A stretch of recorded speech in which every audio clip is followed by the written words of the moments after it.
When the Israelites left Egypt, the Torah describes them as a mixed multitude.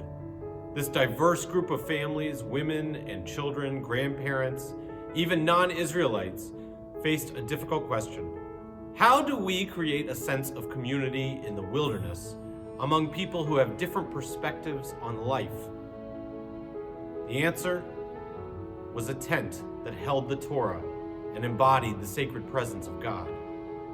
It was called the Mishkan, and it became a sacred place where people of every age and background would gather. For the last 2 years, the once modest patio adjacent to our building became the place where we gathered. It became the intersection of young and old as we celebrated Shabbat together. When our children were too young to be inside during the pandemic, it became their sacred space as they gathered safely for our High Holy Days.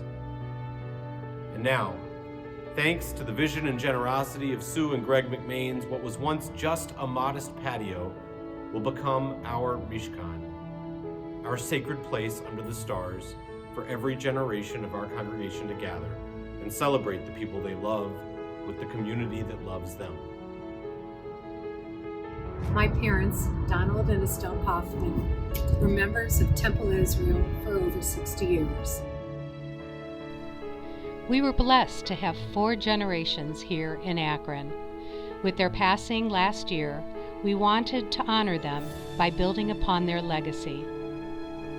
Keith Meerman approached us about the Mishkan being built on the patio named for my parents when Temple Israel moved to Springside Drive.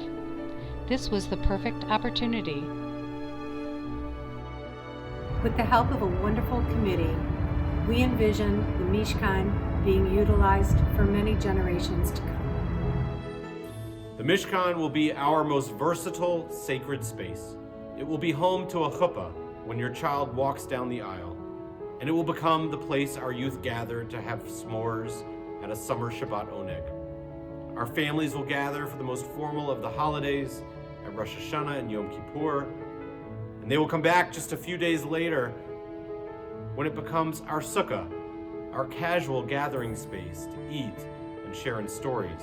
Together in the Temple Israel Mishkan, we will gather like our ancestors, young and old together, celebrating life, celebrating each other, and celebrating our Temple Israel community. Sue and I hope you share our committee's vision for the new outdoor sanctuary. Please keep an eye out for the many opportunities to support the Mishkan, including attending A Night with the Stars on June 25th.